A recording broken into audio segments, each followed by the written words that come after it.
Good morning, good afternoon, whatever it is, wherever you are. It's me again, Jen. I hope you're all doing really well. I hope you are surviving on this wonderful Friday. It is beautiful here where I am, so, even though not a whole lot of things are quite open yet, we're kind of excited about things opening again. I know that a lot of us are interested to see things get back to quote unquote normal.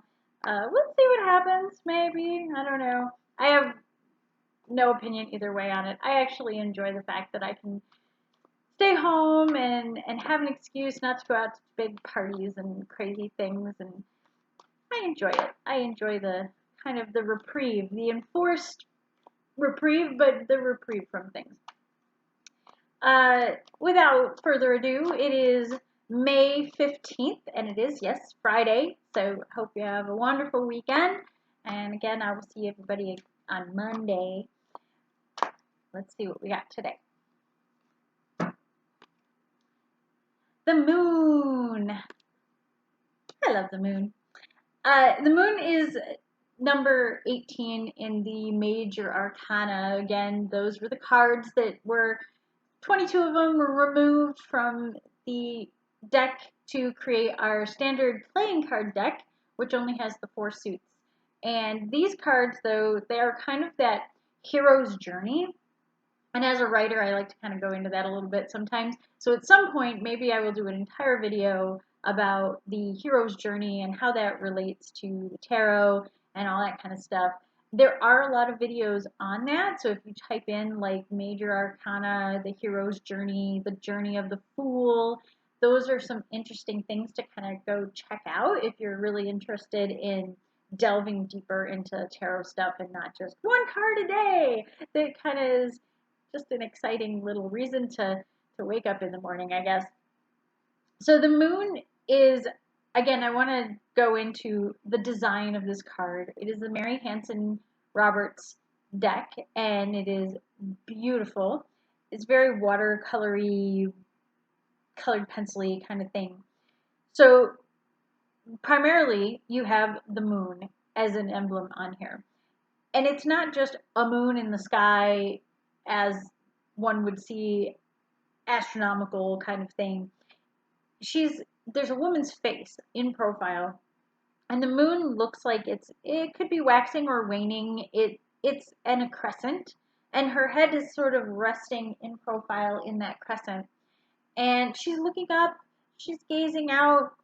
The moon, it is a full circle though, moon. So to me, this dictates the cycle of the moon, the full image of the moon. It's got that man in the moon sort of feel to it, and there's water droplets kind of falling from the sky, and they're falling into what kind of looks like a little lake or a pond right out in the front, and there's a crayfish coming out. Crayfish, crawdad, your choice. He is crawling out of the water. There are some willows up in there, and there's a wolf and a dog. They are both howling up at the moon, and I'm going to talk about them shortly. There's a trail from the water that leads between these 2 towers and past them into the mountains. So there's a lot of stuff going on in this card. You want to look at the duality part of it. So you have the full moon and the crescent moon, both of which are depicted in this. You have the 2 towers, which of course there's a duality there. You have the dog and the wolf, duality as well. About the only thing that is singular in this is the water and the crayfish coming out of it. So your crayfish and the water, again, we go back to emotions, that the fluidity, those kinds of things, what's under the surface sort of feeling. The dog and the wolf, I look at these and they're on opposite sides of the road, but they're both howling up at the moon. I look at a dog, and to me, and maybe to you as well, the dog is sort of that domestication, that loyalty, that who we are when we are in public, when we are in society, when we are meant to be behaving a certain way, we are up to par with our training. those are all dog-like things to me. Friendship, companionship, loyalty, uh, running with that pack, the domestication of it. On the other side of the road, you have the wolf, who also works in packs, things of that nature. But the wolf is always kind of wild, a little bit, a little bit more in with our instincts.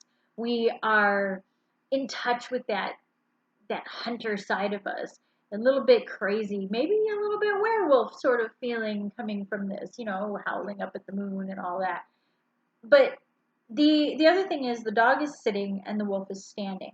I would have to look at some other cards really more closely to see if this is always the case or if it's just in this one where the dog again is a little more docile. He's relaxed, whereas the wolf is on the move a little bit. I look at these two and it's two sides of who we are as people. And the moon is that way. The moon only shows us one face. We always talk about, the dark side of the moon, what's back there. We never really see it.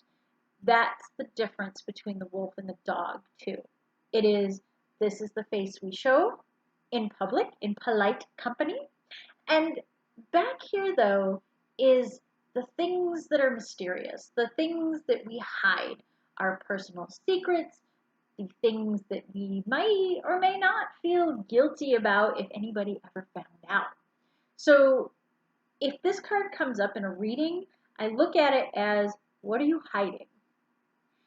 And it can be a secret of detriment. It can be something where they're hiding something, they're cheating on something, they're cheating on their taxes, they're hiding who they really are, they're leading a double life, all these kind of negative connotations. It can also be that those kind of negative things are coming towards the person, that don't trust somebody who you've just met. They're not telling you the truth of who they are. They're kind of that wolf in sheep's clothing, the devil in disguise. They represent that sort of negativity. And it can be that. On the more positive side, I guess, it could be you're hiding something about yourself because you are afraid of what people will think, but maybe you want to let it out. So I think it was yesterday or maybe the day before we talked about the star. And the star card is really showing who you are. Just glow with that radiance of your whole authenticity, your whole being. The moon on the other side of this, hiding that. And it's sort of one of those things where you feel ashamed of it. It doesn't necessarily have to be something shameful.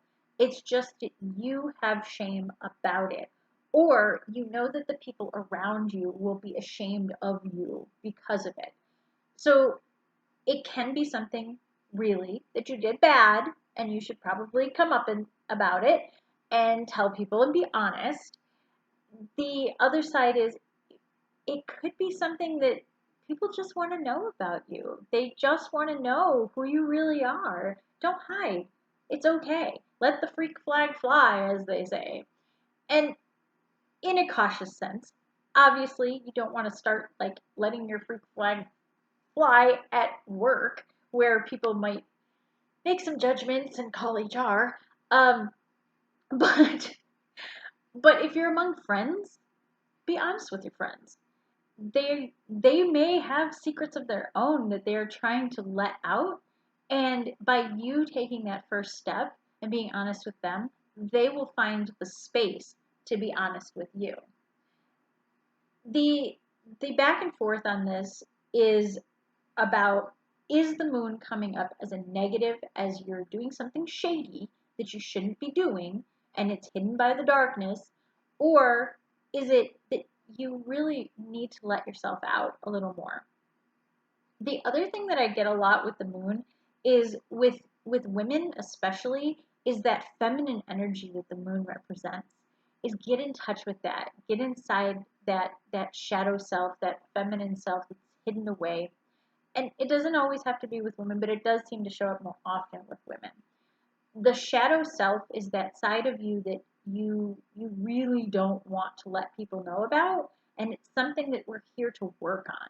So, and again, it's all about what you believe and things like that. But if you believe that we're kind of put on earth to kind of go through some lessons, to learn things, to grow, to experience something, and then move on to another level where we come back and either learn the same lessons because we screwed up or because we have moved on and now we can learn some new lessons. The shadow self is what we're here to fix. We're here to kind of clean up whatever little mess might be because of that. Or it's the depression in us. It's that thing that we've got to work on. But it's deep inside. It's not just I bite my nails and I need to stop biting my nails. I don't, by the way. But it's not that sort of superficial. It's something deeper. It's, gee, I really have jealousy issues and I need to work on them. Or I really have issues with procrastination. Or I really have issues with cleanliness, maybe. Something of that nature that is deeper. It's a more emotional, it's kind of one of those seven deadly sins sort of things. I get really angry at people, those kinds of deals where work on the shadow self. So that's kind of the different sides of the moon when it comes up. Look at the surrounding cards in a reading, and that'll help you kind of understand where the moon is coming from. If it's something where there's a lot of business dealings, there's a lot of money stuff involved, a lot of coins, maybe things of that nature, it may be that either the person sitting across from you is doing some shady stuff with money, or people around them are doing some shady stuff with money.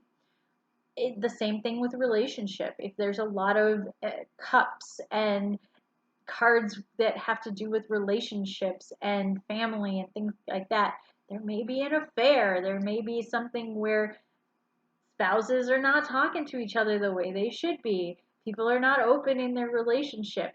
And it doesn't have to be necessarily this end all be all kind of thing. It could just be, hey, yeah, I don't tell my spouse that I spend, $5 on coffee every day at Starbucks and I've been hiding it. And, it can be minor, but it'll come up anyway because the moon will say, hey, you're hiding something.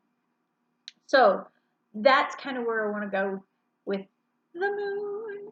The other thing with the moon is look at this card as that kind of relaxed repose of the moon, and know that it's going to take some meditation. It's going to take some emotional work and mental work to get through this situation. It isn't a charge ahead, punch through it kind of situation. We've looked at some cards that are they're more about the action. They're more about the physical. This one is more about the metaphysical and the inner workings of who we are in the heart and the mind and the soul. So that's a little more energy of this card. Again, I hope you really enjoy this, and I do. I think it's kind of fun to look at the cards one by one and really pick them apart because I don't get to do that when I'm doing readings. If you would like a reading, please leave a comment or let me know. And if you would like to check out my latest book written with Bob Frank, it's called Cloud to Cloud, and it talks a lot about dealing with technology versus the metaphysical and how they combine, and it's kind of a sci-fi crazy thing. So I'll see you next time. Have a wonderful weekend. I'll see you on Monday. Bye!